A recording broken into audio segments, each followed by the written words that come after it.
Hello, नमस्कार और सत श्री अकाल।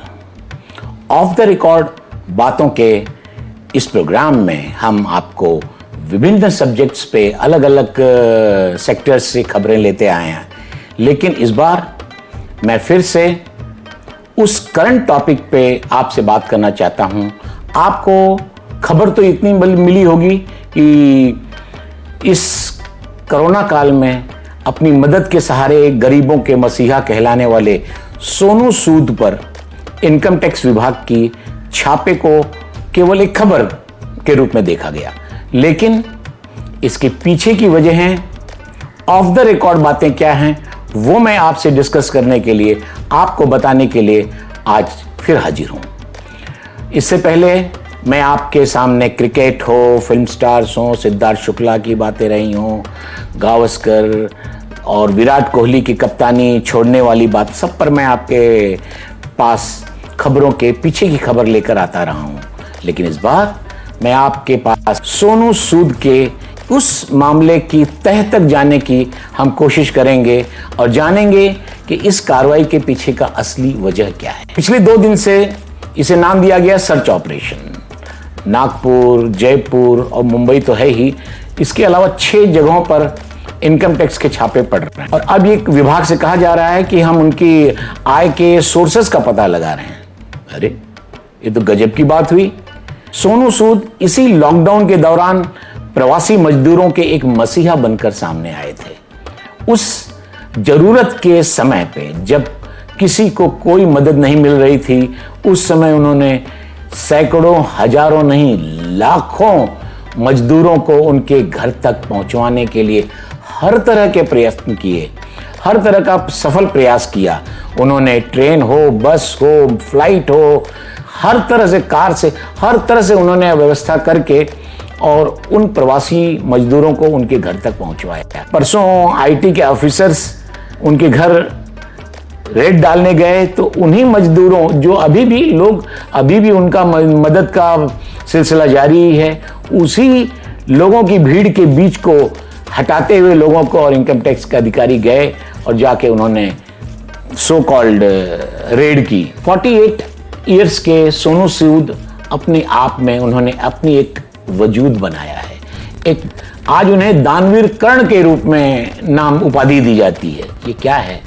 इस कुछ देने की, लेने की तो सब में होती है, कोई देने की प्रवृत्ति उस वक्त पे, वो एक बहुत बड़े अमिताभ बच्चन या शाहरुख खान नहीं है, लेकिन जज्बा है, मदद करने का एक आग है अंदर।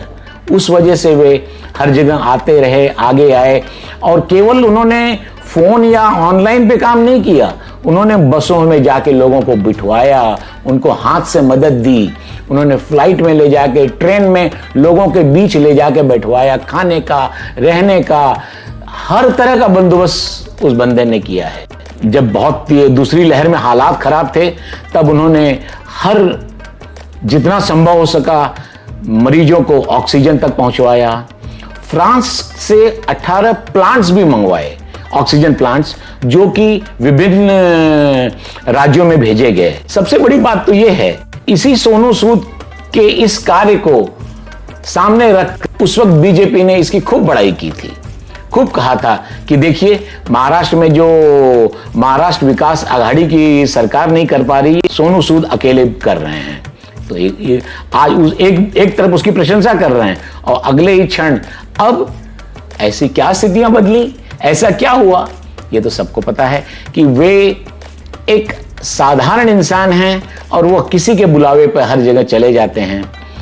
अब हुआ ये कि पिछले दिनों दिल्ली सरकार ने अपना शिक्षण कार्यक्रम जो किया था, उसके लिए उन्हें भी एक कोई नामी आदमी चाहिए था, उनको बुलाया गया था। वे गए और खुशी खुशी उन्होंने हिस्सा लिया। उसी में केजरीवाल ने घोषणा की कि ये हमारे ब्रांड एम्बेसडर हैं और ये हमारे शिक्षा के कार्यक्रम को आगे बढ़वाएंगे। अरे, ये तो एक छोटी सी एक ऐसा जेस्चर होता है जो हर किसी के आने के बाद ये आदमी करता है। अब उसके बातों के तह में लोग लगे घुसने और लगे पता लगाने की क्या हो सकता है, कहीं ना इसको आम आदमी पार्टी अपना कैंडिडेट बना दे, न कहीं इसको आगे करके इलेक्शन न लड़े।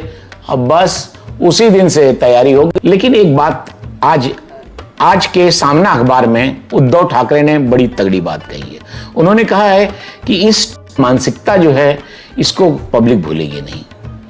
लोगों को लगता है कि ये जनता समय के साथ भूल जाएगी। जी ऐसा होता नहीं है, लोग इन चीजों को याद रखते हैं। क्या वे आज केवल शिक्षण कार्यक्रम का एम्बेसडर बनने की वजह से दुनिया के दुश्मन हो गए? नहीं, ऐसा नहीं है। आज भी भारत में सैकड़ों, हजारों, लाखों नहीं करोड़ों लोग हैं जो सोनू सूद को अपना आइडल मानते हैं। उनके दिल में उन्होंने जगह बनाई हुई है। तो कम से कम राजनीतिक पार्टियों को इतना तो मानना चाहिए कि जो जनमानस के दिल में उतर चुका है उसके साथ इस तरह की कार्रवाइयां नहीं होनी चाहिए। अरे भाई, वो कौन से टाटा बिरला हैं? उनके दादा मामा कोई बहुत अरबपति खरबपति नहीं हैं जिनके पैसे से वो मदद कर पा रहे हैं। वे क्राउड फंडिंग मैं कह रहा हूं, क्राउड फंडिंग से उन्होंने पैसे जमा किए और लोगों तक पहुंचाया। उसमें क्या गलत है? आज यही नहीं, विश्व भर में ऐसे प्रोग्राम हो रहे हैं, विश्व भर में इस मंच का उपयोग हो रहा है। तो उन्होंने अगर इसका प्रयोग किया है, कोई गलत नहीं। हाँ, अगर आपको कोई इसमें गलत लगता तो उनको बुलाते, पूछते कि भाई आप ये कहां है, इसका हमको सोर्स बताइए। कल तक तो वे आम जनता के बड़े मसीहा बने हुए थे, तब तो आप उनके साथ थे। जब वे केजरीवाल के कार्यक्रम में चले गए तो इनकम टैक्स चोर बन गए। बहुत गलत। No, people are not going to forget it. और एक ऐसे हालात देखकर कोई और क्या आ पाएगा, और इसका नुकसान किसको होगा? आम जनता को। मैं ऐसी खबरों के पीछे की खबरें, ऑफ द रिकॉर्ड खबरों को लेकर इसी तरह आपके सामने आता रहा हूं। अब तक मैंने सिद्धार्थ शुक्ला का जो एपिसोड आपके सामने लेकर आया था, उसके अब 1 लाख व्यूज पूरे होने जा रहे हैं, और उसके लिए मैं सभी का बहुत बहुत तहे दिल से धन्यवाद देता हूं। कृपया इसी तरह का आशीर्वाद बनाए रखिए, और मैं इसी तरह दूसरी खबरें आपके सामने लाता रहूंगा। और ऑफ द रिकॉर्ड कार्यक्रम के इस अंक में आज इतना ही।